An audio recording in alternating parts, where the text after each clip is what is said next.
Yes, so welcome everybody again, and over to Ginny to introduce our speaker for today.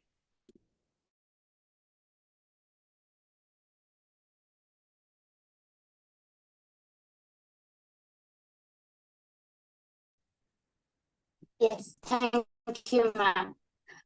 Good evening, one and all. This is Ginny Biju Thomas. I'm a speech language pathologist working in Aster CMI. I welcome you all to the second session of this year, which is organized by the Brainchild Trust. Our speaker for today is Miss Mabel Manuel, who would be enlightening us with a very interesting topic today, that is the love languages of children. Miss Mabel is a speech language pathologist and oral placement therapist who has completed her graduation and post graduation from Dr. S.R. Chandrasekhar Institute of Speech and Hearing, Bangalore. Her credentials in oral placement therapy, levels 1 and 2, Fluency School, Stuttering Toolbox, Jasot Language Processing, Learn, Play, Thrive approach to autism are recognized internationally. She has been working with children who have speech, language, feeding, and swallowing disorders since 2016 and is passionate about helping children and their families to improve their quality of life. Miss Mabel is currently working in Aster CMI Hospital in Bangalore as a senior speech and swallowing therapist. Looking forward to a very insightful session. I would like to extend a warm welcome to Miss Mabel. Over to you, ma'am. Thank you, Ginny. I'll just share my screen and we can get started.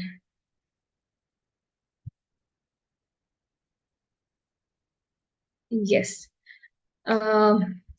Yes, so at the offset, I want to thank Dr. C.P. Ravi Kumar and Dr. Gauri Chintalapalli, who has given me this lovely opportunity to be here. It's an honor, ma'am and sir. Thank you. I would also like to thank my colleague and friend, Ms. Apurva Deshpande. Thank you, Apurva, for pushing me to do this. This wouldn't have happened if not for you. I also want to thank everyone who is here from New Kids who are here with tech support and other things. So thank you so much. And last but not the least, all everyone who's here at the audience, thank you so much for taking time out to be with me today. I know it's 7, and for most of you, you've just logged out of work and you're joining us. And, for some of you, it's dinner time. So if you would like to grab something to drink or eat a snack, you are welcome to. I completely understand. I'd rather have you pay attention than be hungry through the session. So, yes, welcome all. And going to into the topic for today. We all, most of you, if you are here as a parent, then you know the importance of loving your children. And if you're here as a therapist, then this is going to be insightful for you. You have been working with children. So this, my goal today with this presentation is to help parents understand how they can enhance the relationship between themselves and their child, and even for therapists, how they can make their sessions more effective in the way that they treat their child, or spend time with their child, spend time with the client while the patient is in the room, right?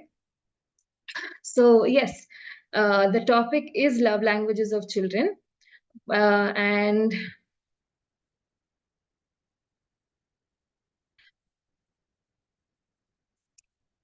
I am just having a little trouble. Yes, okay. So looking at what is love, we've all just celebrated Valentine's Day. It's still the month of love, and there are so many words on the screen that you can see, right? So for some of us, it is affection, deep affection towards somebody. For some of us, it is a lovely feeling, a mushy feeling. And yes, there are so many words. So is it just romance? or ecstasy.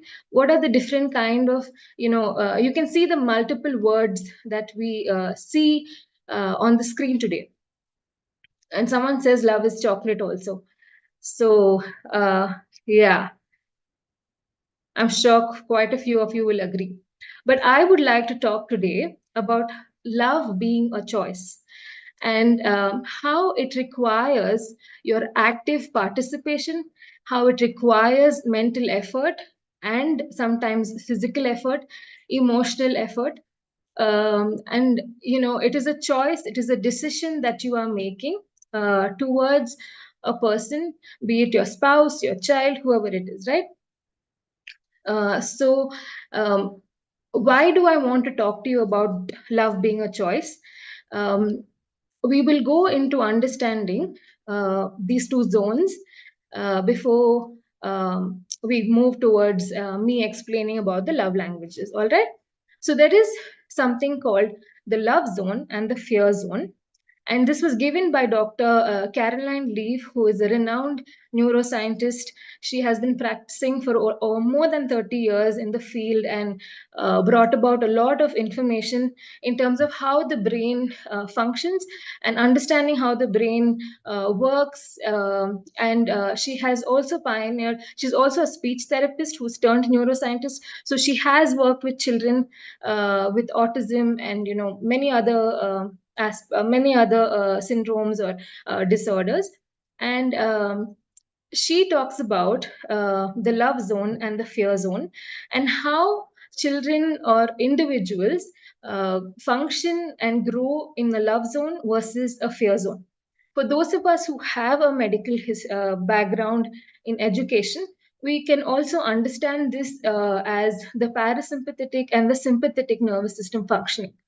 Though she's not only talking about that, this relates to that. So in the love zone, what happens, right? At home, when you love somebody, you have positive emotions, you express your love, there is joy, there's peace, there's a lot of happiness, there's a lot of playfulness. And when you live with somebody like that in a home, you know that the atmosphere of your home is warm, it's cozy. Somebody comes in, they understand that the dynamics of the house is lovely. They see you operating as a team, pair for parents, and they see how the child is thriving.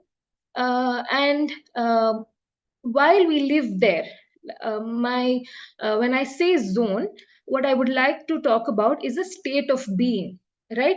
It's not just a place, it's not just your home being a love zone, or the therapy room being a love zone. This is a state of being, our internal state of being, so where we operate out of. So when we operate out of a love zone, and we have cultivated this in our being, in our brain, we have a healthy mindset. So irrespective of what negative challenges come against us, we have a healthy positive mindset towards this problem that has come towards us. Now, this promotes openness to growing. We are open to new challenges. We are open to change. We want to experience new things. So, for example, going out on a trip, it comes out of a place of happiness. Oh, I want to go and enjoy over there, right? Yeah. And it also helps you. Now you're going out, you're hanging out with people. It helps you connect and build relationships. And not only does it help and connect you with building relationships, it also helps the child or the person be more emotionally resilient. So there's emotional resilience that comes into it. And then obviously this goes on to help the child, because we're focusing on children. I would like to stick to the child. And it helps them have greater cognitive function and creativity. So an example here would be of a child that I was treating, and so she came into the therapy room. That particular day, I forgot to get the keys of my toy cupboard. So I have a cupboard that has toys, and I don't have it. And she loves to read books, and we keep the books inside. And she comes in, and she goes straight towards the cupboard because she knows where to take it from.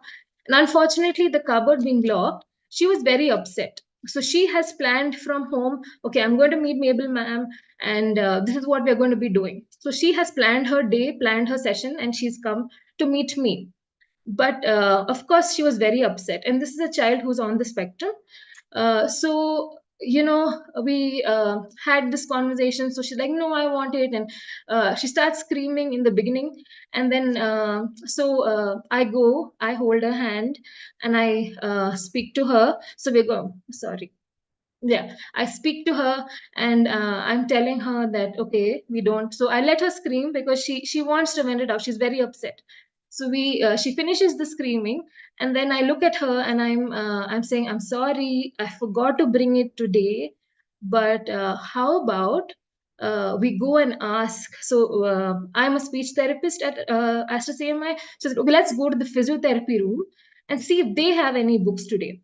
And she knows there's a specific Peppa Pig book that's in that room. So I'm telling her, okay, so we're going to walk, go to the room, we're going to take this Peppa Pig book, we're going to come back, and we're reading it in our room.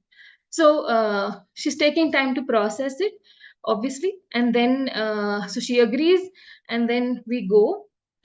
We get, she agrees, we go there, and then now she's walking into the room, and she suddenly realizes, oh, we're going to the room where she comes for therapy. So she's like, no, no, no, no therapy, no therapy, no therapy. So I'm like, no, we're not going there for therapy. We're going there to pick up the book.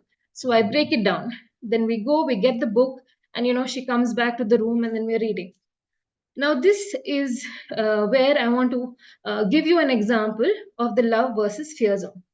Now, this child had a challenge or a change come at her when she came for the therapy session.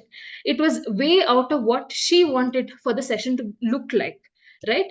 This is what we call resilience. So she has built trust with me. I have built trust with her, and she understands that okay, if this is what Mabel ma'am is saying, this is what might happen. So let me try it. So we go to the room, we get the toy, and we come. But however, if I had not built this trust and relationship with her, and every time she came into my room, if it was a constant fear zone where I'm negative, I'm yelling at her, I'm like, finish this task, finish this task. Okay, we have to finish this. Okay, we're moving to the next task, next task. If I kept doing that, if that was what my pattern looked like over a period of weeks or months, the time that she was with me, this wouldn't have happened, because her mindset would have been, oh, you always force me, you never let me do what I want, so why should I trust you and come, right? So this is where these two mindsets uh, come into play. So in a healthy mindset, the child is open and is resilient. Yeah, there was a challenge that came, but she bounced back, and then now she has she's able to learn something new from that book. But if she hadn't, then if there was resistance to change because she operated out of fear, then we wouldn't have had she wouldn't have had the experience of trying that new book out. We would have had an entire session, 45 minutes of crying and being cranky and not cooperating, and all of this. So this is why uh, as therapists, it's so important for us to build trust with the child, and we will go into how we're going to do that. So where the child operates out of a love zone and not out of a fear zone, and from a state of a love zone and not a fear zone. So if the child's constant internal state of being is fear, this is how it would have, the negative impact. We would have seen that end in a very negative way. So this is what it looks like when we have the love zone. It is like a tree that is flourishing. For a tree to flourish, we need sunlight, we need air, we need nutrients to go, we need a healthy soil. And that tree grows, and a small plant grows into a lovely tree, and it gives shade to people. It's producing fruit, and this lovely, we have this lovely picture that we see. However, and that is similar to how a child who grows in the love zone, in a state of love, flourishes, or is thriving on a day-to-day basis. However, a child who is growing in a house where there is constant fight, there's constant bickering between the parents, or even the therapy session that the child is attending, we are constantly giving out rules. It's very directive. The child doesn't have an opinion. There's no trust between parent child, parent therapist. They're bound to fail. We cannot blame them and say मैं कितना भी try करूं ये कुछ नहीं करता. It doesn't work that way. You have not addressed what needs to be there in the first place, right? So we now all understand the importance of the love zone. And for a child to function in a love zone, and for a parent to help the child function in a love zone, we need to have certain tools. So that is why we will be talking about the love languages, and we will move on to that. So I'm sure even as husband and wife, or as parent and child, as brother sister, friends also, we have seen that many of us are expressing love to the person, and the other person is not reciprocating that way, or is saying that you never spend time with me, you don't get me things, and the other person on the other side of this conversation is feeling uncomfortable, or not doesn't feel loved at the end of the day. So Dr. Gary Chapman, who happens to be a family counselor and who has been doing this for more than 30 years, used to counsel families, and he noticed that the man is making all the effort he can to love the wife, but the wife doesn't feel loved, and vice versa. And he noticed that this was happening quite often, and he's been in the practice for a while. So he carried out a very extensive research where he incorporated many couples, and I think that was close to 1,000 couples who participated in their research.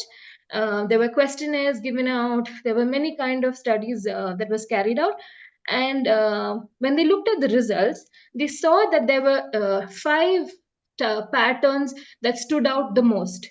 And these 5 patterns happen to be how people express and how people receive love. So, what were the different types of expressing? Ma'am, can I have the audience on mute, please? Done, Mabel. Continue. Yeah, thank you. Yes. So they saw the 5 different patterns that stood out most, and they probed in and they tried to use these principles in his therapy, and he saw that gave out a lot of good results. So that's how the 5 languages came to be. So that's words of affirmation. That is, you express love or you receive love by using words, saying, I love you. You look so beautiful. So there's praise, there's the compliment. You're affirming. The child is crying, throwing a tantrum, and you're like, okay, you're holding, you're there, your voice is calm, you're quietening the child. So that is one of the ways. The other way is physical touch. So this is something that we all know: hugs, kisses, high fives, pat on the back. So these are some that we see often, and probably that's what we do also most. Another way is to express using time, that's quality time. So you give your undivided attention to the child, and the child or the pair or your partner, and they feel loved because you're sitting with them and having that conversation. And the 4th is receiving gifts. So these are tangible objects. And the final one being actions or deeds. So you're doing something for them. The wife is tired. The husband, takes up cleaning the kitchen, or doing a load of laundry, or different tasks like that. So this is how they looked at it. And when the research went on further, they realized, the families came back and said, sir, doctor, we see that our marriages have got better, but we are struggling when it comes to parenting children. So he brought on board Dr. Ross Campbell, who is a psychiatrist, who's a child psychiatrist in the US. Again, 30 plus years of experience, and they saw that these were the same love languages that children also experience. So they carried out, they did a lot of research with children, where children actively participated, they communicated, and there was also a lot of observation.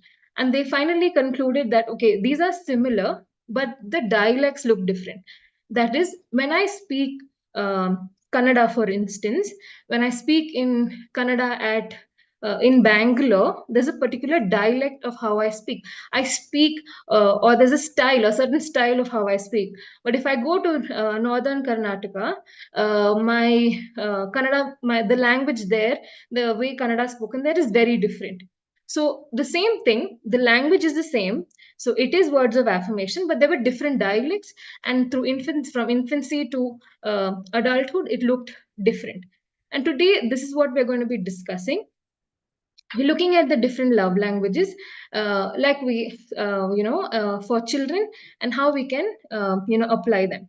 So a quick recap, two things that you have learned so far is there are two zones, a love zone and a fear zone. And in the love zone, a child thrives.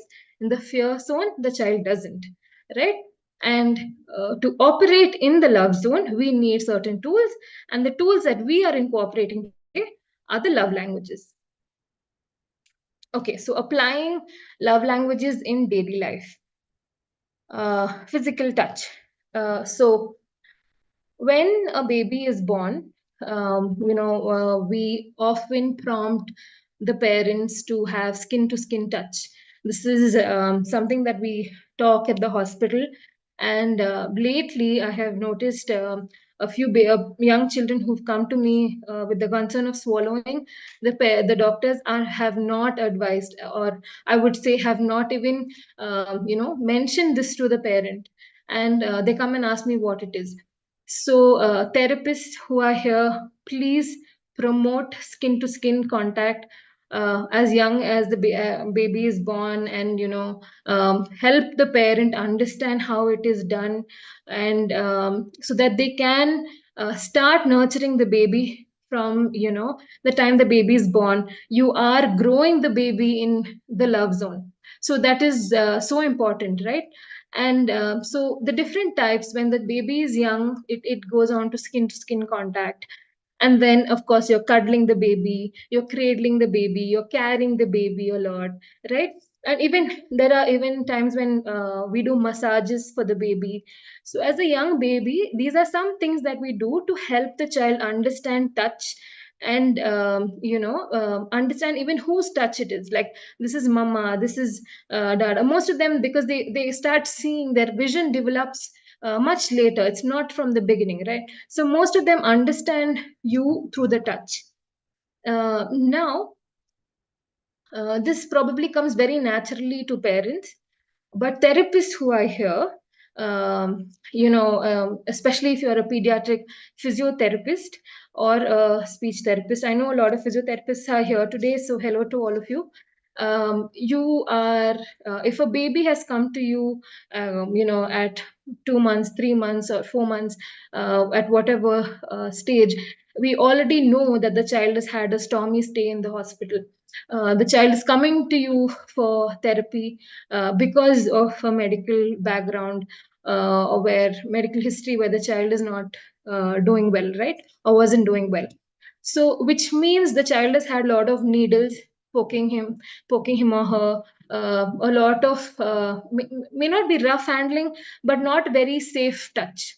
So the child may already be in the fear zone because of the different kind of experiences the child has had at the hospital. And we know children who've been in the NICU for a month, and PICU, and all of this. So I would highly recommend that if you are starting a session with these children, please build a routine on how you do this.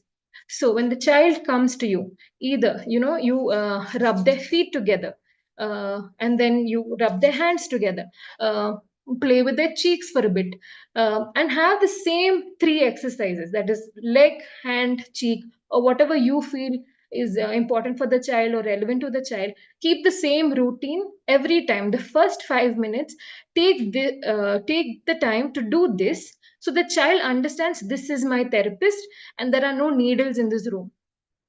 All right, this is important to help the child build trust and grow, and even probably cooperate, because another challenge I hear is the child is crying the entire session. So if you can start, because there is a kind of uncertainty as to what can happen in the session, right? So please start your session this way. And I would also recommend the same to the speech therapists or swallowing therapists who are seeing babies as young as that. I would say two or three, right? Just you can do the same thing. If you have a physiotherapist on team, find out what are some things you can do, and and start the feeding, whatever therapy that you're doing. So this will help the child really know what is going to happen. So there's a predictability that's built over the next few weeks or the months that the child is going to come to you. Now going to a few other things. So there is, of course, when the child gets older. Okay, before that, why is it so important that we use touch as a child, for a child who's so young, right? For those of you who are parents here of children with on the spectrum and otherwise neurodivergent children who have a lot of sensory issues, one of the patterns that we see in with parents is that the child has grown, probably even from 6 months, being exposed to a screen, where the child has been fed with a screen in front of the child. So the child doesn't understand when I'm hungry, when I'm not, all of that. Secondly, because the child has not had, has, the screen is the companion for the child primarily, or a nanny because parents are working, the child is not being touched as much. So when they develop what we call sensory deprivation, and when they are exposed to an environment where there is a lot of sensory stimulation, be it sound, movement, touch, touching different kind of things, soft versus hard versus rough, these kind of things, they find it very difficult to process because their development didn't go on in a healthy, normal way. So promote this, and when you say, ma'am, why should I take so much effort to do this? Physical touch promotes sensory and motor growth. So your gross motor skills that we are working on, the fine motor skills that you all are working on, all these grow when you have someone doing this with the child. As a child grows older, it is still important that you do this. So then you have, girls will like to hold your hand, they like to hold their friend's hand, and you see them walking around doing that. Boys will probably like tickle fights, they will like pillow fights, rough housing, and even riding on the piggy bank. So with age, this looks different. And as they grow older, so as a preteen or as a teenager, we need to understand they will not always want to come and hug you as a parent. They may not want to hang out and hold and sit with you, because their body and hormonal changes are going in ebbs and flows. So at this time, understand your child and respect their boundary. So if you think a fist bump works, go with a fist bump. If you think a back rub works, do that. Putting your hand on the child's shoulder works, do that. But figure out, take time to figure this out. If your child is drawing, pulling away, it's fine. He's figuring it out, or she's figuring it out. Give her that time and space, but try to, even if it means holding their hand and just rubbing the hand while you're holding the hand and having a conversation, please do that, because it is their love language, and they will want to be loved that way. Moving to words of affirmation. Again, words of affirmation are how we express love through words. So there is as an infant, the child may not understand all the words you're using, but the child definitely understands the tone that you're using. So again, if the child has had a hospital stay, the nurses talking around them may or may not, right? Not every hospital, not every nurse is equipped to be gentle with the child or talk sweetly to the child. They also have to make sure that all the injections and whatever other procedures are done, and the child is in. If the NICU stay, then there is a lot of they have to be very very precise with what they are doing. They cannot make a mistake, and it is a high stake time when the child is there. So they may not be able to, and we cannot blame them, but you have an opportunity when you go to visit the PICU ward or NICU ward as a PT, as a SLP, as an OT. You have the opportunity to give, and as a parent, to engage with the child with a soothing tone. So the soothing tone, or even to look at the child and say, "Hi, how are you? Did you are you hungry?" So even just talking to the child with your expression and your tone is going to build that connection from that time. So it also keeps them safe, right? It also helps them operate in the love zone. Now, as they grow older, again, during your infancy, I mean, the first few months are done, and then your child is 6 months old or growing. Even from birth, I would say, narrate your actions to the child. Okay, oh, there's pee pee. Let's clean the diaper, and Mama, I'll clean you up. Quick, quick, quick, quick, quick. So you're cleaning the baby's, you're cleaning the baby up, and so you're talking to the child that time. You're feeding, oh, zoop, zoop, zoop, zoop, zoop, So you're talking about feeding the baby. Let's jump. So you're jumping with the child. There's so much, narrate your actions. Now, this is something as a speech therapist, if you're here, is extremely important for the speech development of a child. I know that a lot of parents who wanted to know about the development of speech. This is the basis. This is your first foundational step. Starting to use a soothing tone, connecting with your child using words, expressing love through your words is where this starts.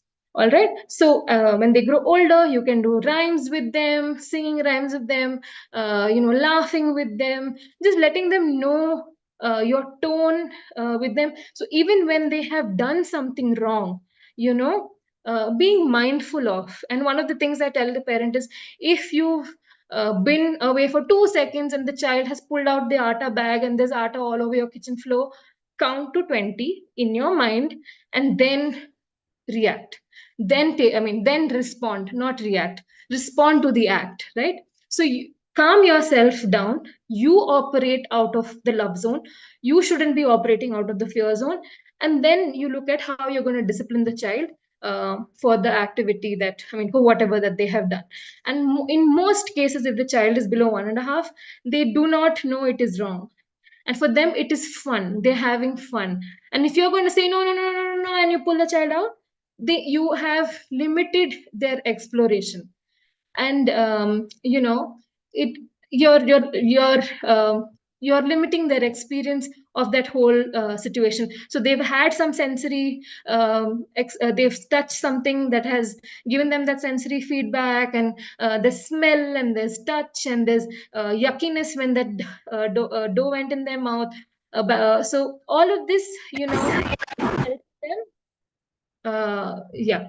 And we can help children on the whole in this manner.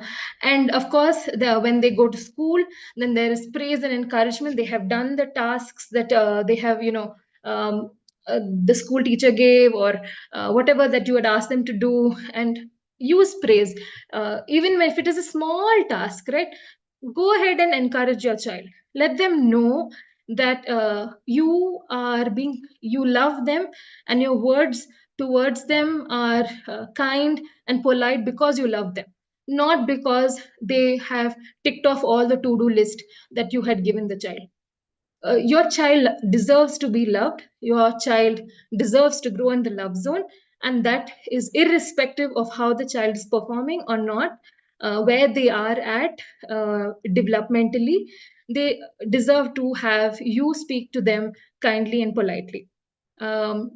Yeah, and yes, again, singing, humming, these are some things that you can do. And when as the child grows older, one of the things that I encourage parents to do is, when the child chooses to dress up, because when they go into that 2 to 3 year old phase, like me, I want to do it, I want to do it, I want to do it. Encourage them, give them genuine praise. You look so beautiful today. The child might have the wrong cap, the wrong socks, the wrong shoes, the wrong dress, but encourage, let's encourage and appreciate their choice. The child made a choice, and let them know that their choice is valued, right? Yeah, and also as they grow older, it is also nice to leave notes for them when they start reading. So if you are packed lunch for the child, leave a lovely note with it, a post-it that says, I love you. It lets them know mama was thinking about me, and it gives them an opportunity to show off with the other kids also, right? So the child feels loved when you do something special like that. Even at home, even as a teenager, your dialect might change on how you talk to them, but it still is important that you are taking time to appreciate the efforts. You may not be able to do kuchi kuchi ku with a teenager. Know your tone, know how you talk to them, understand, respect that, and continue doing this. This being the most important way to express love to our children. And I think as parents, we struggle in a very, very big way when it comes to schedules, and how we are looking at taking care of kids these days. I understand that there are limitations when it comes to jobs, finances, how you need to work around these things. But I would highly request you that if your child's love language is quality time, then please take the time out. It doesn't need you to spend solid 1 hour with the child. If you are able to do that, awesome, great. But if not, sprinkle it through your day. 5 minutes in the morning, another 5 minutes at afternoon, 5 minutes in the evening, 5 minutes before bed. Take time where you're giving the child undivided attention. Your phone will be away from you. You are with the child, and the child, you may, Dr. Gary Chapman says, you may own a $1 million business, but right now, this child and your 5 minutes with that child is the most important thing in the world. So yes, that is something that I would encourage you to do, and let's look at how that works. So when it comes to quality time, again, there are different dialects. So for some people, it is just sitting with them or running errands with them, and you're with them doing the different tasks around the house. For some, the dialect is conversation. So you're sitting across and you're talking to them, and you're giving them undivided attention, and you don't have any prejudgment about what they're talking about. So it works in conversation. For some, and specific to children, it's more to do with play. So the child wants you to take time out to play with them. So how does it start in infancy? Looking at the child and giving them that eye contact. How long does that take, parents? Or even as a therapist, half a second. So you walked into the room, look at them, smile, use a loving word. Even when you go there as a therapist and the child is so small, smile, let them know that you were looking forward to seeing the child, right? It just gives them that the small gesture of eye contact, smiling, giving face to face, right? Looking at the child, and even parents who are cleaning, even when you're cleaning or taking care of the child, just engaging with the child, not just doing it monotonously, and making sure, like I said, your tone also matters, but looking fondly at the child, and again talking or singing to your baby. So one of the things I usually talk about when it comes to infants is, parents especially, the one 2-minute habit that you can incorporate to start at infancy is singing while you're changing the diaper, or changing their clothes, or cleaning them up. So your brain goes, okay, I'm cleaning, I'm singing with the child. The reason this works is you are touching the baby, so there is physical touch. You are singing, your voice is the child is hearing a happy voice, so there is words of affirmation, and you are spending that time, and you're making that child believe that you are having fun, even though it means you're cleaning the diaper, right? So this is something that will help children grow in the love zone from the very beginning. And as they grow, now you have a child who is, 6 months and crawling, or sitting down and about to crawl. Please, as parents, when it comes to quality time, you have to understand, you go to the child. The child doesn't come to you. You go where the child is. So if the child is on the floor, you get on the floor. If the child is in the crib, you are near the crib. You don't sit on the sofa and expect the child to crawl and come to you. You are going there, right? That is how quality time starts building. Now, I have a lot of parents who come to me for an assessment with their child, and they come and tell me, "Ma'am, ये तो सब कुछ बोल लेता है. ಇವ್ನಿಗೆ ಎಲ್ಲ ಗೊತ್ತು. He knows all the names of the animals, the fruits, even the dinosaur names, even the vegetable names, the things in the house. He knows everything, but he will not talk to me. He will not communicate with me. He doesn't sit and have a conversation with me." And then if this is one set, this is around the 2.5, 3, or even 4 sometimes. The older kids, 4.5, 5, 6, their complaint is similar. "Ma'am, he knows what his needs are. So if he's hungry, he'll just come and say hungry. If he wants to drink water, he will take the bottle and come and show it to me. If he needs to go to the bathroom, he'll just go by himself because he already knows, or he will come and pull me, ma'am. He will pull me for whatever he wants, and he points it to me, ma'am. This is what the child is doing. Child is 6 years old, and this is what the child is doing. The child knows everything, but the child is not communicating. There is no conversation happening.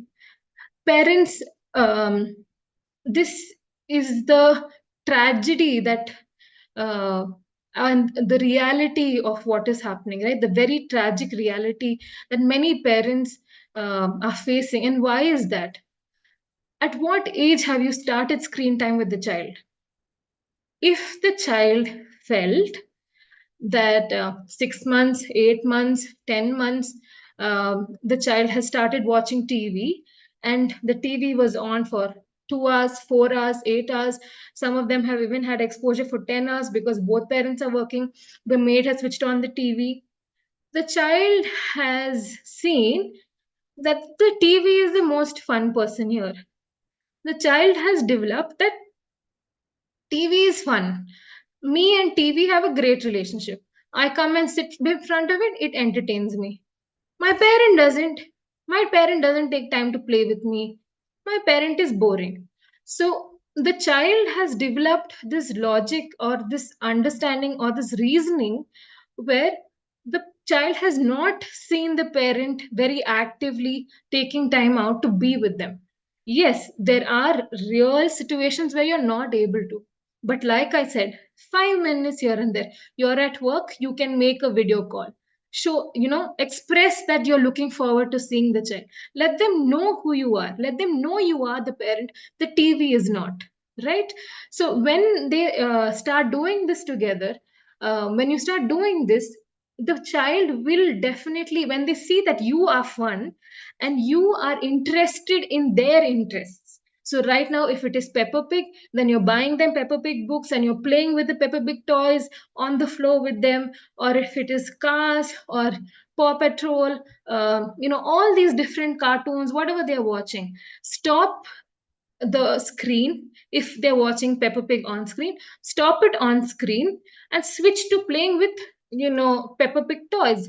There are many available on Amazon. So fixing Peppa Pig puzzles, reading a Peppa Pig book, it's the same thing. It is what they like and they're probably obsessed with, but you're moving it to a different mode and you are sitting with them. So the child is sitting on your lap, you're reading the book aloud, you are establishing different kind of routines with them. So even as an infant, okay, this is the time, you wake up, there's a feed, there's a little bit of play, there is another feed, you go to sleep. If your baby naps twice, then there are two naps, and then again in the evening there's a little bit of play, there's bath time.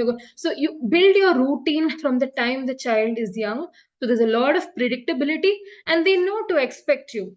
They know that you're going to come, be there in that time. As they grow older, of course, their interests change, and you have to engage with them on that particular. So, like I said, if the child is on the desk and coloring and painting or doing something, you go there and sit with them and color and paint or fix the puzzle, whatever it is. Have special traditions with the child. When you go to pick the child up from school, right, do something. So you always carry something to the child, have a hi-fi routine. So there are many things. For those of you who are interested in Bollywood, there was a scene, I forget the movie, but I think it was an Anjali thing where they had a different kind of hi-fi and they started off the day. So it's just making your child feel special, right? And every single day you're making the child feel special, you're making the child thrive and grow as a beautiful tree that we want them to grow as. Another very, very, very important thing that we see, that I see parents come and say, is the child is not eating well. You have been giving the same kind of food every day, and then there's a huge haul. So when the child sees what you're eating and what you're giving the child to eat, of course it looks very different, and the child is like, mama is eating that and that is safe, why am I eating this? I don't know if this is safe. So encourage family meals together. I know routines and times are difficult, so even if you can do one meal a day, start with making just doing one meal together, be it dinner. And I usually recommend dinner because it's very low stakes. Breakfast is high, there's a lot of uh, school, there's that routine, there's a lot of rush. So either pick lunch or dinner, have one meal together and make that consistent. This helps, it nurtures a sense of this is my family and this is who we are, and we work as a unit and we eat together, and this is what we do, right? It also, as they get older, it also helps you get the child say, okay, can you set the plate for dinner? And then they're very proud because they want to do it. You have always had meals together, they know this is the routine, so they will go and do that, right? So yes, things like that. And even if it is just 5 minutes, please keep your phone away and give them the entire 5 minutes undivided attention, right? Do not get distracted. The minute you pick the phone, your connection is dropped. You've broken connection with the child to build connection with somebody else. So please, please, please do not do that. Yes. The next one is receiving gifts. And this, I think, is very simple, very generic. All of us know what gifts are. Maybe in infancy, we don't, the child really doesn't understand gifts. But of course, as a parent, you have to be very responsible in what you're buying, that it is age appropriate. If you do not know that, don't know what is age appropriate, what is not, please talk to your therapists who are around. They will help you pick up the right toys that are not harmful to the child, but fosters their development. Another thing is, as they're growing older, when you send the child to school or it is their, I mean, birthdays, of course, we make a big deal out of it so the child knows. But as the child is growing older, I would recommend that if the child is going back to school, so most of you are buying new shoes, new socks, new water bottles, new tiffin bags, new bags. You are spending money on so many things. But for the child to understand, now this is before they know that this is a love language, right? For them to understand the concept of gift, do it regularly and do it consistently. So even if it means, like I said, you bought all the school supplies, wrap it in a gift and put a bow on it. It doesn't. So if you've gone to the supermarket or wherever to buy it, most often than not, they have packing, facilities there. They pack it and give it to you. So ask them to wrap it, put it, and when they make a big deal about it, you're opening it, and if you have two children, then what did they get and what? So buy toys like, if they like Peppa Pig, buy a Peppa Pig pencil box, or if they like Paw Patrol, buy that pencil box. But make a big deal of it. Make it look like a celebration, so they have something to look forward to when they're going to school.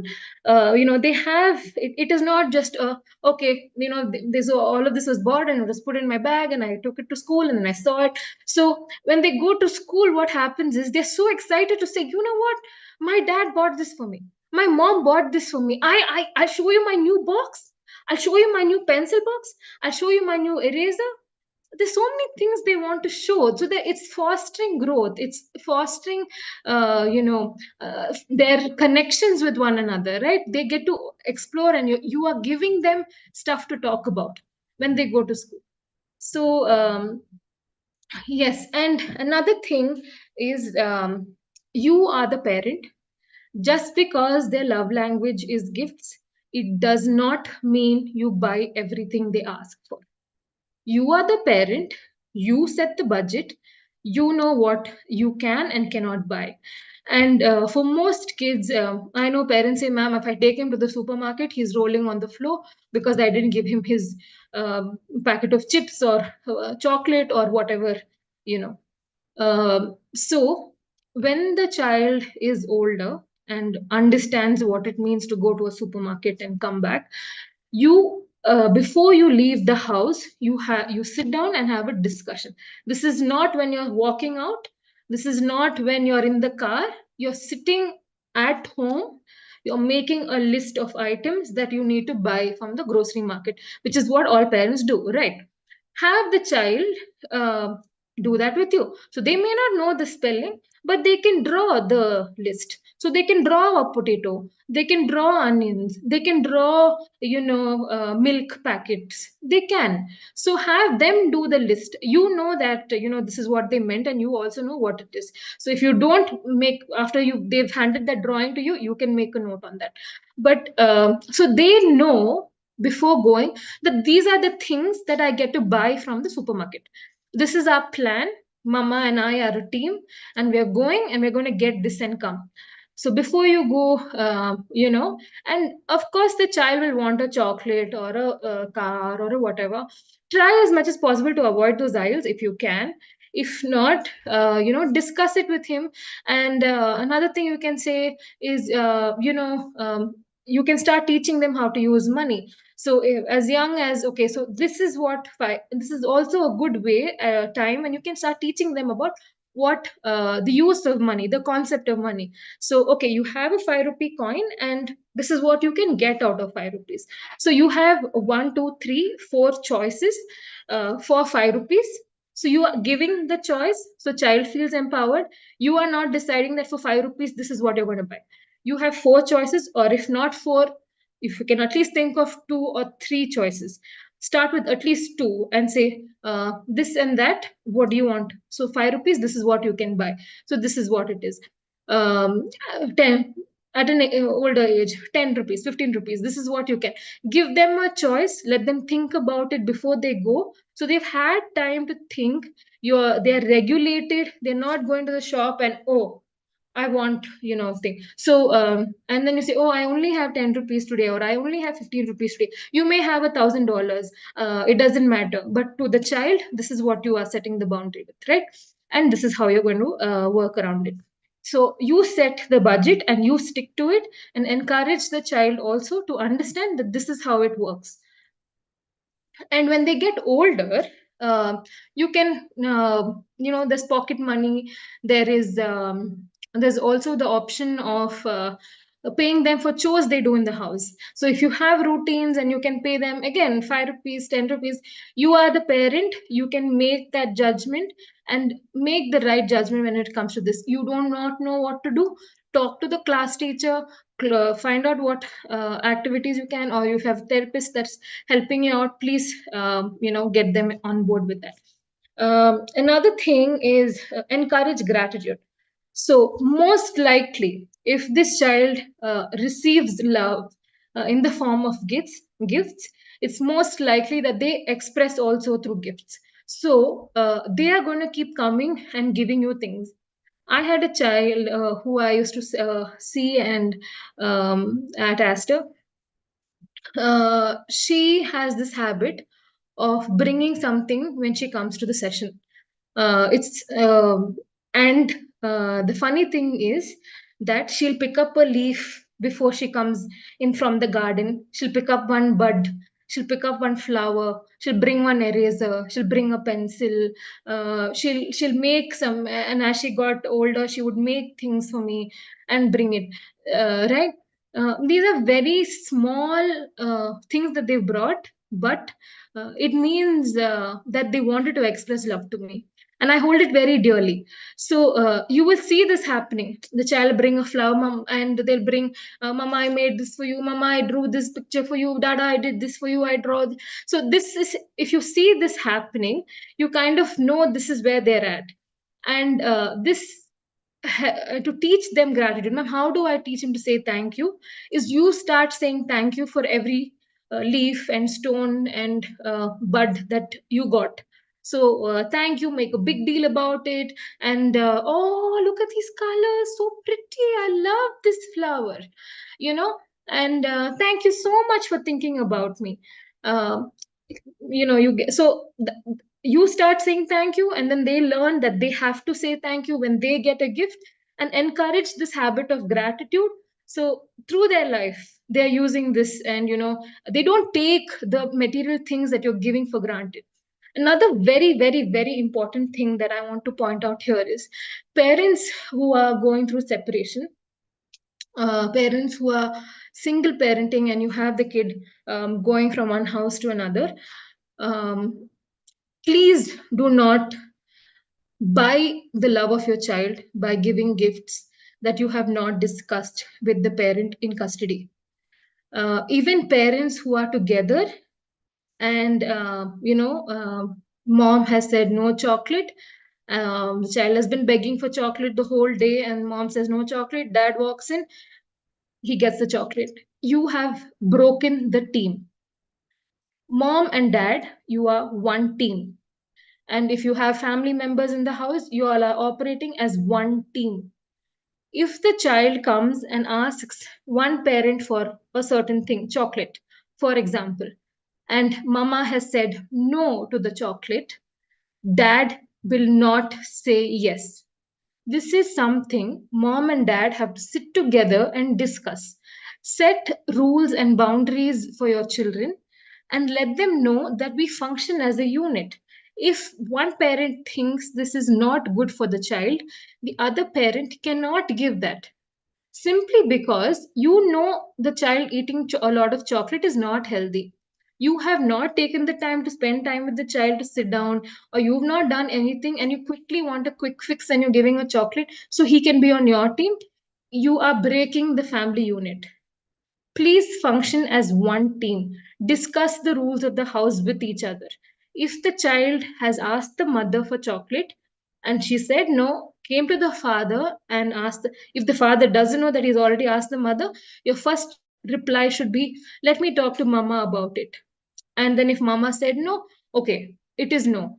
But if when they're younger, this is where you start. But as they get older, when they're 5, 6, 7, if they're doing this, come to one parent, didn't get it, go to the second parent, you immediately say you have broken the team. The child has broken the team, and they will understand it. You are breaking the team. Mama and Dada are on one team, and you are splitting us apart. So you're definitely not getting a chocolate, but you're not only getting a chocolate until next week or 5 days, or today is Monday, you will get it on Wednesday, Thursday.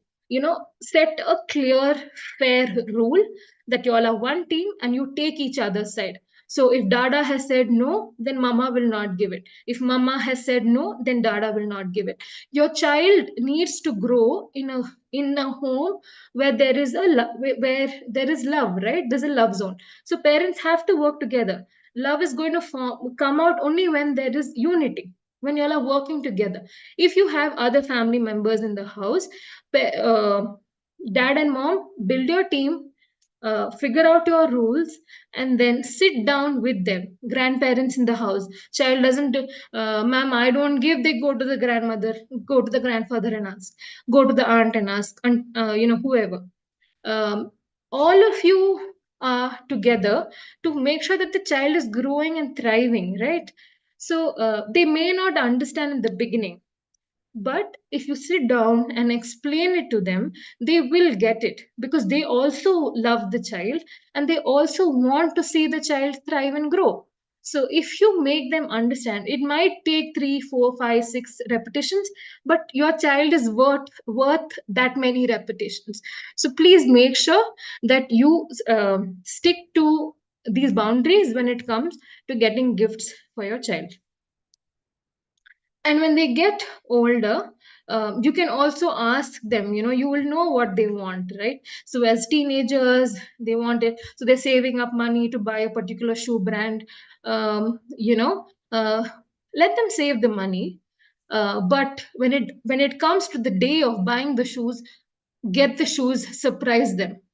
But you have taught them the valuable lesson of saving money for that particular item.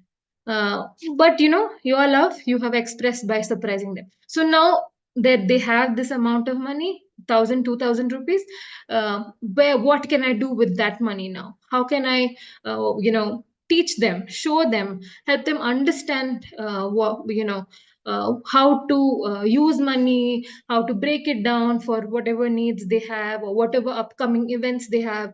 So saving up on those things and using it. Yeah. And I would highly recommend parents to start looking at options for your child. This is when we're talking about gifts, I want to address that. Even if it means there are a lot of government schemes for the girl babies, and how they can get 5 minutes, 500 rupees or whatever schemes that they get. So I would highly recommend that you look at investing in all of those things. So even if it is creating a bank account and putting in some money from the time they're born, 500 every month. By the time they're 18, there is a substantial compounded money, right, when it comes to education and all of that. So that's where you're at. This is another very important task. And as parents, all of you are going to say, ma'am, acts of service, you said it's actions. And from the day the child is born, that is what I'm doing. I'm only feeding, I'm only cleaning, I'm only doing all these particular things with the child. So how is it, how is it fair? Haven't I already done it? It is not just that. Of course, it's going to take some time for the child to understand it. 3-4 years probably. Some don't even get it till they're 8 or 10. But it is good for you to start teaching them chores. So your act of service is not just the action of doing the chore, but also teaching the child to do chores. So a recent document that a study that I read said children can make their bed by the time they're 6 years old. And parents of neurodivergent children are going to say, is that really true, ma'am? Do you think my child is able to do that? Definitely. These children love method and structure. right? So if you have broken down the steps, you have to fold your blanket first, you have to put, so how do I fold the blanket, where do I put it together, which side do I fold? So if you give the steps down to the child, definitely the child is going to be able to understand this. Another thing that it said is children by the time they are 8, they can run their own laundry load. So where do you start them with sorting out clothes. Initially you sort out clothes, but let them walk with you when you're going to do that particular task, right? If encourage, let them join you while you're cooking food. What does it look like? What does it take for food to be there on the plate? It requires some amount of cooking, so cutting, sorting, whatever it is. Get them involved from a very young age.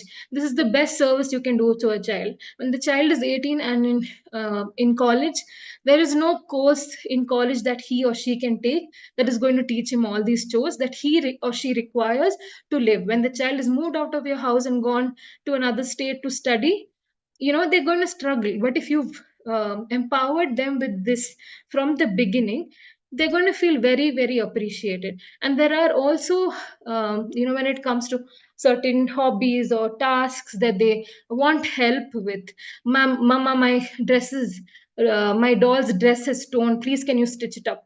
So take that time out. It is effortful, but please take time out to see and look into all these things. Of course you're going to sit with homework, of course you're going to be doing them, helping them do all their maths and this and that, but for them it may or may not look like you were helping, right? It's a task that they have to finish anyway. So find different ways to express this to them. We're coming to the most important part of this presentation. I'm almost done. We looked at the different love languages. We understood the zones and why love languages are important for the child to be in the love zone. But how do I identify my child's love language? That is what your question is right now, right? Isn't it? With children who are below 5 years, mostly 3, 4, 5 years, it takes them around that time to hold on to one primary love language, that is only words of affirmation or only physical touch, and go and develop and grow into that.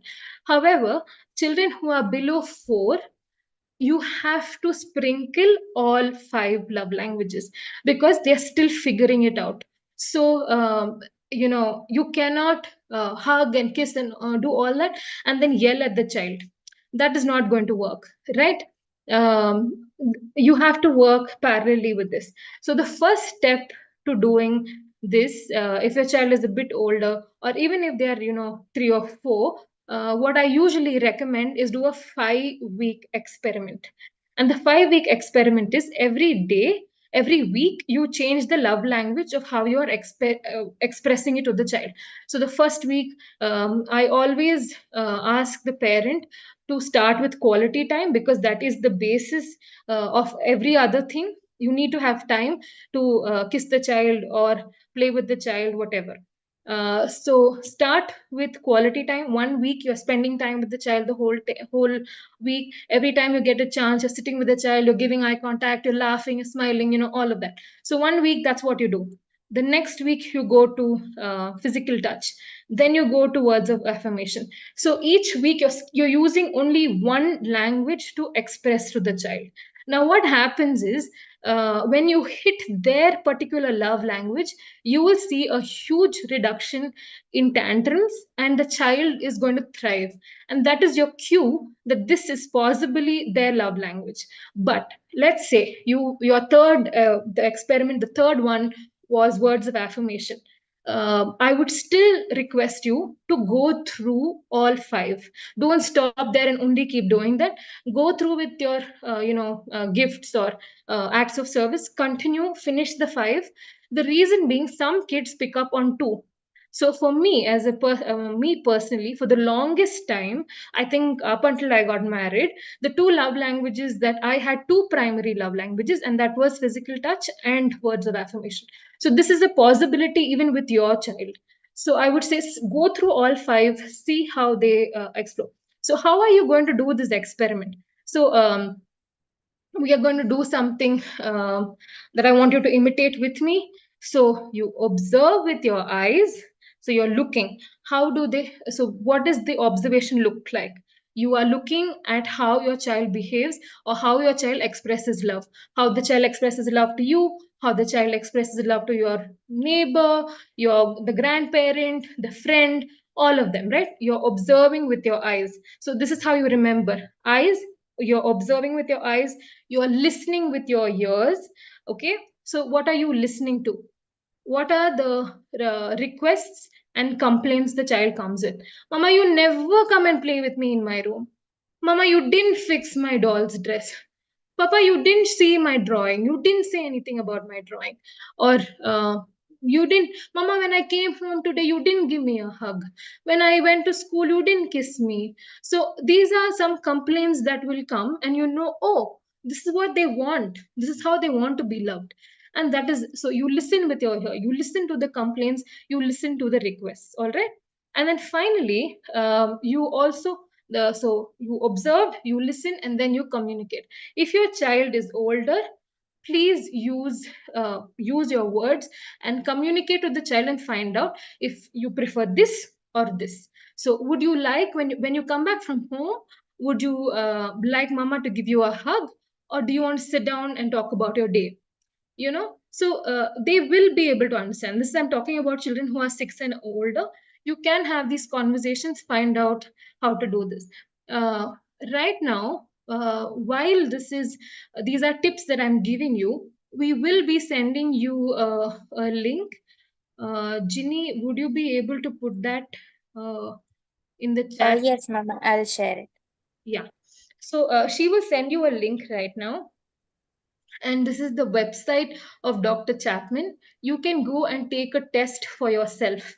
So as a parent, you will know what your love language is, your spouse can. So you get to work as a team, you get to love each other in that manner. So you're already fostering a love zone in the house. And there is a test. So I would request that you do your test, both parents, or if there are more people in the house, get everyone to do it. There is also a test for children. So I would recommend you wait it out for about a week and then start the test. This test is for older children, where you can ask them. So there are a lot of questions where you have options. So and then you can pose the question to the child and select the answer, and then you get a score, and the results will be interpreted on that particular website. So this is something, I think she has already shared it. Okay. And yeah, so we have, I hope the session has been productive, informative and insightful. Yeah. And the last one point that I would like to talk to you about is how does love language and discipline work? If your child's love language is words of affirmation, do not use harsh words as a discipline to the child. If there's a love tank that you filled with love, you have just depleted it by yelling at the child. So the particular love language, if physical touch is their love language, do not use spanking and hitting. Even otherwise, do not hit and spank your child, unless be creative in how your discipline works. And in terms of acts of service or quality time, do not ask the child to go stand in the corner. If you know quality time is their love language, you have disconnected the child completely from you, and that is going to be a very deep, harsh punishment that the child will not be able to tolerate. But instead, if you had given a stern word and said you should not do it, for a child with quality time as their love language, they would do better. So this is how you look at discipline when it comes to love languages. Find out the love language and make sure your method of discipline is not contradicting that. You are keeping the love tank full. All right. I'm done. Thank you for your patience. I had a lovely time hanging out with all of you. And yes, we are open for questions. Ma'am, do we have time for questions? Yes, we do have time. Okay. Yeah. So, Kaustuba, do you want to continue with the questions? And anybody who wants to ask questions can raise your hands or unmute or put your questions, queries in the chat box. Hi, ma'am. Hi, Shalini, right? Yes, ma'am. Shalini here. Yes. Actually, I have some questions regards my teen childrens. Okay. They are my sister childrens, and they are with me. So, some last 7 months back, some one younger girl, she is in a wrong turn. She's at the age of 18, but she chose the wrong friend. Due to that, she's behaving very harshly. She's started lying, but she's not like that by nature. But basically, she turned completely in opposite way. When I handling with her, she's very brash and she used to very rushing words like that. I don't know how to handle her with the love.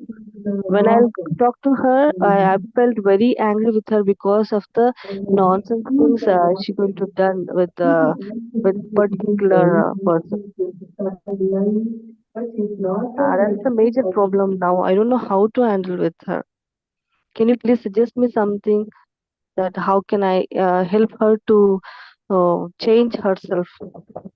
Um, yes, ma'am. So, first of all, like I said, the love language is going to, I would highly recommend. So, the link that we have sent, you will be, you take the test and make sure she takes the test. She's 18, so she can read through all the instructions and she will know what her love languages is also.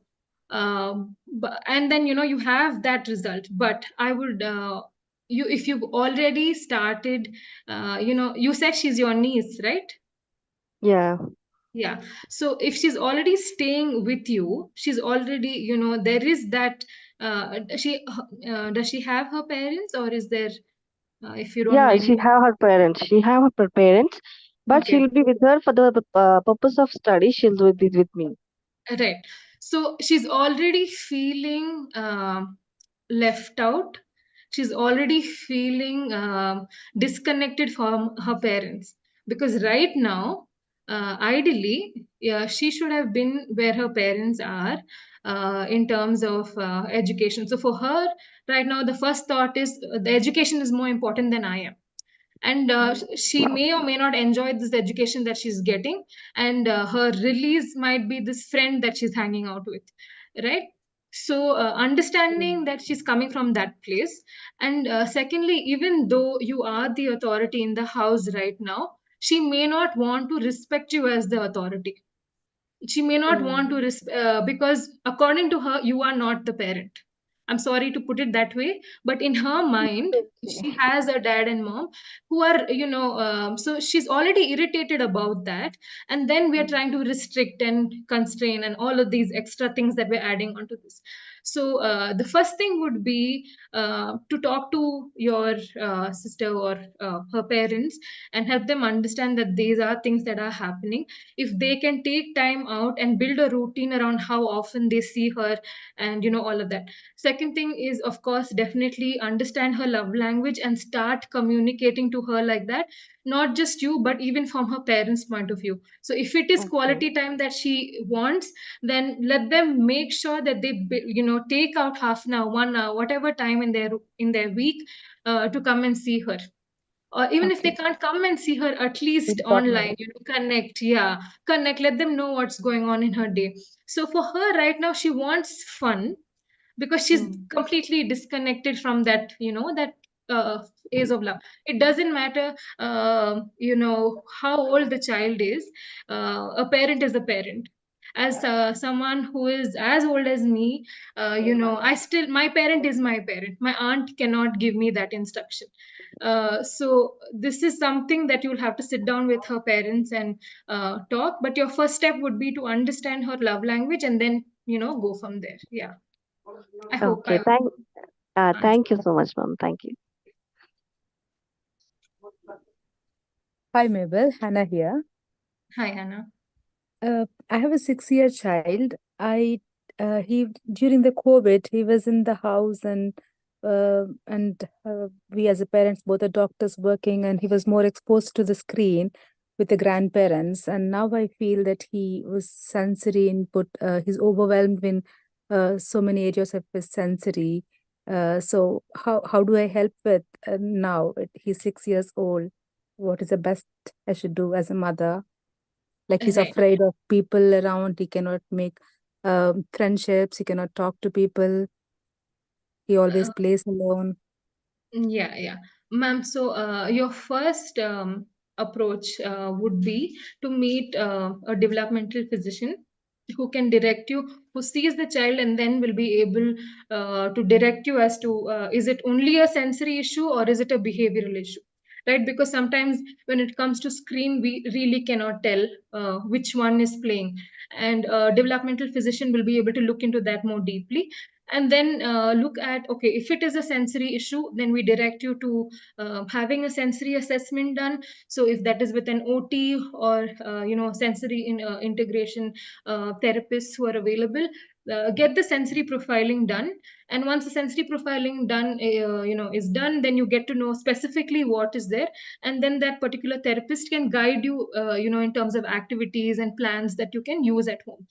On the other hand, you figure out it's a behavior problem, then one of the things that we do at Aster CMI is we do have an ABA therapist who's on board with us. So we're looking at what are the behaviors that are coming up and what is stemming this behavior. So as a parent, are you reinforcing something? So let's say, the child, whenever he needs the TV and you're switching off the TV, he rolls on the floor and cries and throws a tantrum, and you're tired after work, so you're like, okay, take the remote, watch what you want to do. If you are doing that, the child knows all I have to do is throw a tantrum, roll on the floor, I'll get the tea. So this is also something that we have to understand. It may not be a sensory issue. So there are two ways to look at it. It can be behavioral or sensory. So please do meet a developmental physician who can guide you with, what steps to take.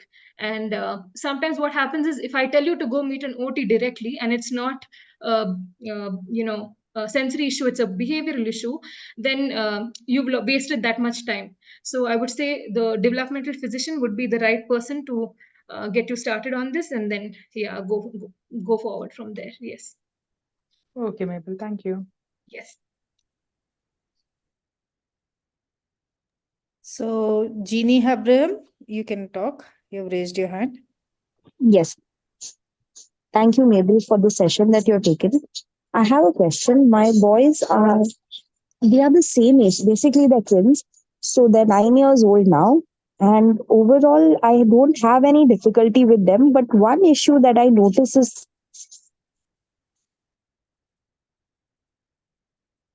Ginny, I think you got disconnected.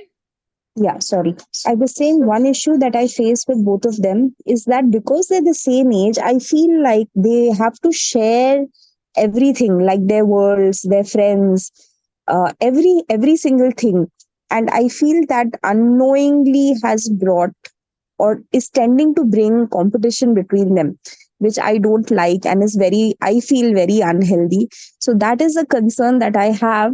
I feel it's because they're the same age, they don't have separate worlds. Do you have any advice on how I can reduce that?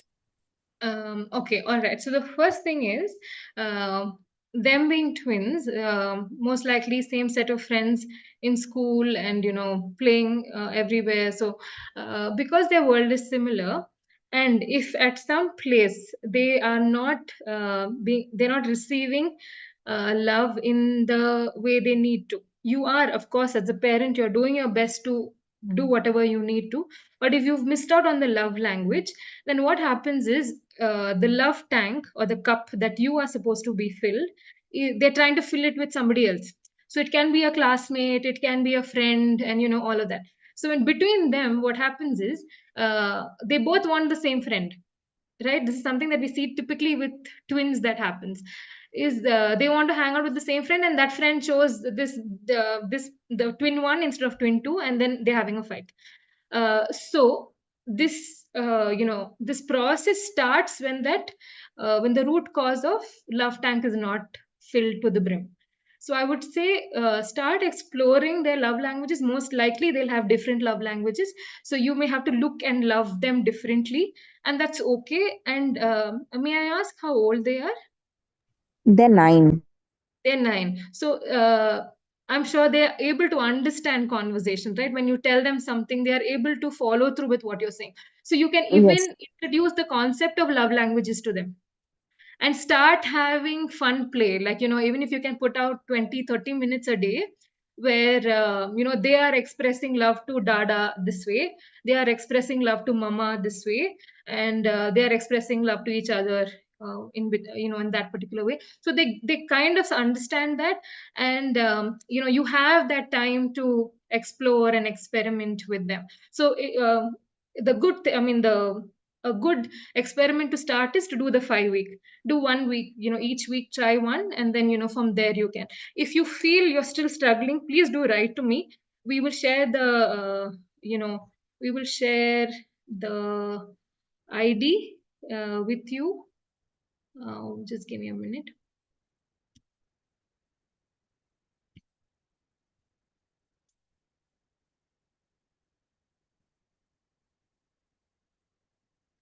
This is our, you can email us at info@brainchildtrust.com, and please use the subject line as for Mabel, so they can direct that email to me, and we can. And that goes to all parents here. In case your questions are not answered today, please feel free to write and use subject line as for Mabel, so they will direct it to me. Yeah. Thank you. I think there's an interesting question in the chat box. How love language can be helpful in public speaking. Child knows the content, but how to reduce the stage fear in spectrum? I'm just trying to catch that question. Yeah. Okay. Okay, this is going up and down. Ma'am, could you please read it again for me? Yeah. So basically, I think the child is in the spectrum and has stage fear. They know the content, but how to improve their confidence and reduce their anxiety while they are during public speaking? Right. So this involves a skill of public speaking. But again, I would say first figure out love language, fill the tank, make sure the child is in the love zone. So the child is resilient to breakdowns or whatever that's happening. So most likely with public speaking, what happens is they have to face an audience, and if they have not been able to perform the way they have to perform, right, and then the negative impact, the child has a negative memory or a feeling attached to that. You can talk to the child about it. That is the first thing. Second thing is, again, like I said, figure out love language, and figure out what triggered this. So a lot of back and forth conversation will help finding out where the child is in terms of this. I would also do a lot of, ma'am, if I may know the age of the child. You can unmute your mic and let me know if you're still on the call. Neha Tyagi. Okay. Anika. Okay. So because Anika and I have worked together, you can do a lot of pretend play. She is already familiar with that, and even for other parents on the other front, where you can give the child a topic at home, make it like an event. So mama goes on stage and has to say something, papa has to go on stage, say something, and then Anika or whoever's there has to say something. Kids do very, very well with pretend play. It's not just to do with public speaking. I would say with any skill that you're having a challenge with, that you feel the child is not doing well, start involving pretend play at home. So even if the child is having trouble going to school, one thing I always encourage the parent is make him the parent. Like in your play, and you are the child, and so you are crying like him and you are doing all this, and then he gets to comfort you. You do this quite a few times. The mind, the child's brain understands the pattern, so he knows what to expect, what not to expect. How, there's a lot of predictability that you are building. And when your child is at home, change up the situation now and then, even if it is just your play is, mama is dropping the baby to school, you're the baby, and he's the child is the mother, parent. One day you cry for something else, the other day you're crying for something else. So you kind of building resilience also in his mind to think quickly. When they are, when they see this happen again and again at home, they know, okay, this is something I can do, this is something I cannot do. So with any skill that you're trying to teach the child, do a lot of pretend play. You will also get to know what is going on their mind. So how they do this and how they not do this, and all of that.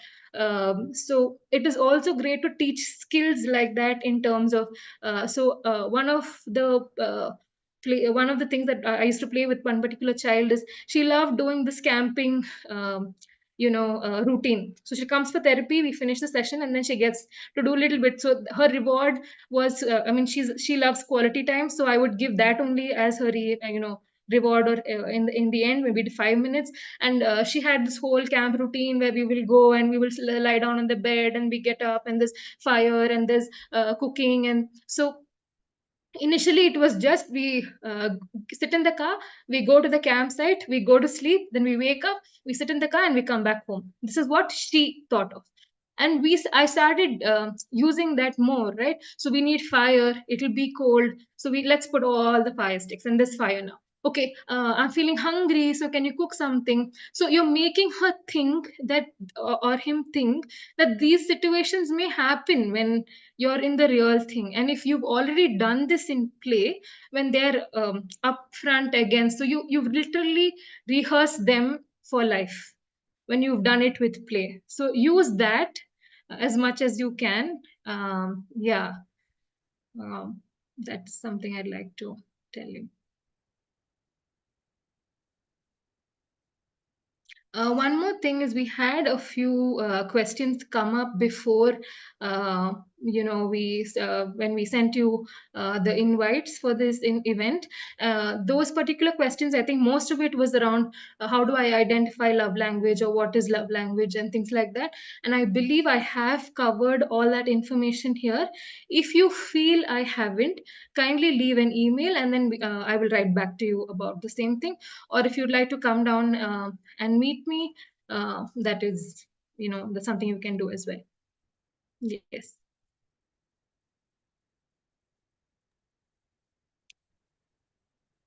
Yes, I think we have gone past our time as well. If anything, you can contact us. Mabel has put out the email ID. And Kaustuba, can I invite you to close the session, please?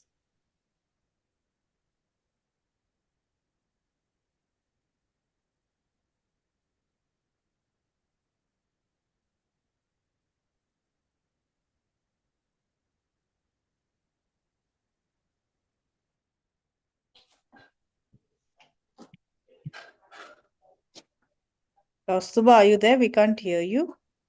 Hello, ma'am. I would like to thank Mabel for this session. Thank you, Ashu. And thank you to everyone from New Kids who's here. Yeah, I am Ashu, physiotherapist from New Kids Aster CMI Hospital. And Mabel, it was a wonderful session. Actually, thank you for introducing to such a new topic, that is love languages. Inside, we all know the things, but it is just the thing to accept and make them work in our daily lives. For parents, everybody knows the thing, but how to apply, where to apply, which child, which language. So there is something like love languages also was very new to know, and it was very well explained by you. Thank you so much for the enlightening session. We all thank you, and thank you for Brainchild Trust also for taking such sessions, which are so knowledge gaining. Thank you, Apurva. Thank you, Dr. Gauri ma'am. Thank you, Mabel, so much. Thank you, everyone. So thank you everybody for joining, and the recording will be there in YouTube. And again over here, you can scan these QR codes. So one is the Telegram channel, and the other is the WhatsApp channel of Brainchild Trust. And all the future activities will be put up here. And hope many more sessions come up and we can continue this. So this is like our 1 year anniversary of doing these sessions. I'm glad things are going fine. So thank you everybody involved.